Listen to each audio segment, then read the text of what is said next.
Hey there, I'm Kate Shoemate with the Christian Working Woman, and today we're talking about what really matters, being a good friend. Recently, I got lunch with an old friend, and we are talking old friend, and someone I haven't even seen or talked to in years. Since that last time we were together, I had lived overseas and in a major city. I'd gotten married and moved yet again and bought a house. So much life had happened to me and to my friend as well. But her list, it was filled with incredible challenges, things she still didn't even know how to talk about.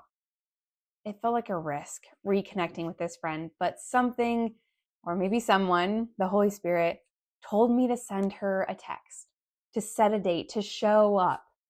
And so I did. And if I'm honest, I felt a little anxious on the drive to the restaurant. After all this time, how would we even begin to catch up, especially when my friend had been through so much of which I couldn't even begin to understand. Throughout our lunch, we stumbled and fumbled through the conversation. I did my best to listen as my friend did her best to honestly share her life with me. And as we talked, I felt that holy nudge, the one that the Holy Spirit sometimes gives me. It was as if he said, I need you to remind your friend that you love her and you're with her. So as things got quiet, another slightly awkward pause, I said something along the lines of, hey, I just want you to know that I just want to be here for you in this season. I know things are really tough and so much of it you don't even know how to talk about. I just want to be your friend. So if that means talking about what you've been through, I'm here for it. If it means not talking about what you've been through, I'm here for that too. With those words, an immediate wave of release seemed to wash over both of us.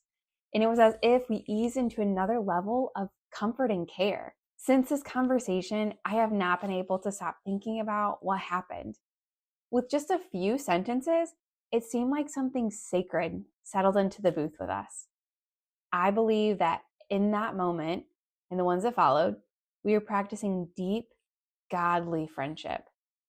This is the kind of friendship that shows up even when things might be awkward, when so much time has passed that we wonder how we could possibly pick up from where we last stopped because no one can remember where that was. It's the friendship that's willing to stumble through conversation and embrace awkward silences, believing that gold is on the other side of what feels uncomfortable in that moment. This is the friendship that's led by the Holy Spirit, that listens when he prompts us to send a text, to reach out, to schedule a date. It's the kind that's sensitive to him in the moment, hearing his still small voice say, this way, not that.